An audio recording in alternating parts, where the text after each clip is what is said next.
அந்த அநாத விடுதியை கட்டின சிவபிரகாச ஐயா தான் இவர். ஒரு நாள் ஆலிவர் ட்விஸ்ட் பாடம் நடந்துகிட்டு இருந்துச்சு. அந்த ஆலிவரே அதிகம் சாப்பாடு கேட்டப்ப நாம ஏண்டா சும்மா இருக்கணும்னு என்ன கிளர்ச்சி பண்ண சொல்லி நீ தூண்டி விட்ட. நானும் இன்னொரு சப்பாத்தி போடுன்னு துணிச்சலா கேட்டு வச்சேன். அதுக்காக அந்த மேனேஜர் கிட்ட நான் பட்ட பாடு உனக்கு ஞாபகம் இருக்கு இல்லையா?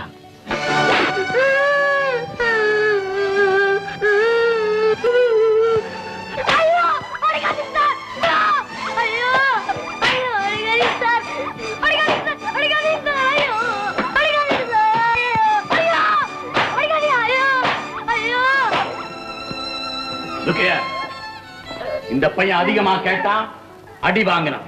இதுவே எல்லாருக்கும் ஒரு பாடமா இருக்கட்டும். கொடுக்கிறத சாப்பிடணும், செய்ய சொன்னதை செய்யணும்.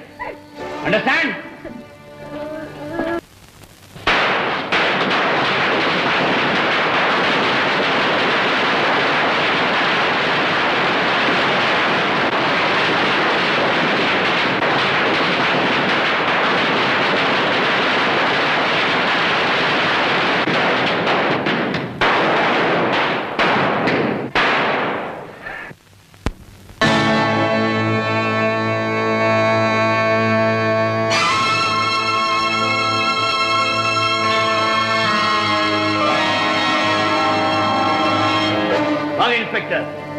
இந்த சின்ன வயசுல இவங்க ரெண்டு பேரும் பெரிய கேடி பசங்களா இருக்காங்க.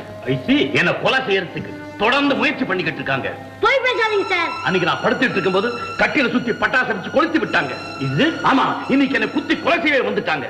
கழுத்துல விழுந்திருக்க வேண்டிய கத்தி தெய்வாதீனமா கையில விழுச்சு. பாருங்க சார் காயத்தை. போய் இவன் சொல்றதெல்லாம் நம்பாதீங்க சார். ஆமா சார், அந்த ரூம் பக்கம் நாங்க யாருமே வரல சார். அவன் சொல்றதெல்லாம் பச்சை போய். பொய்யா? அப்படினா என் கையை நானே குத்தி கிழிச்சுக்கிட்டேனா? நீங்க எதோட செய்வீங்க சார்? நிறுத்துங்க இன்ஸ்பெக்டர் சார். சம்பவம் நடந்த உடனே நான் உங்களுக்கு போன் பண்ணேன். இந்த சின்ன பசங்களா இந்த காரியத்தை செய்தாங்க. ஆமா, கொலை செய்யணுங்கிற எண்ணம் அவங்க ரத்தத்திலே ஊறி போயிருக்கு. இவங்களை இப்படி விட்டு வச்சா எனக்கு மட்டுமல்ல, இங்க இருக்கிற அப்பாவி அநாத பசங்களுக்கு ஆபத்து. நாங்க கம்ப்ளைண்ட்.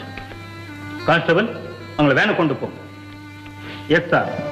இந்த மாதிரி குற்றங்கள் செய்யற சின்ன பசங்களை திருத்தறதுக்காகவே இருக்கிற செங்கல்பட்டு பள்ளிக்கூடத்துல இவங்களை சேர்க்க ஏற்பாடு பண்றேன். Thank you inspector. That's all.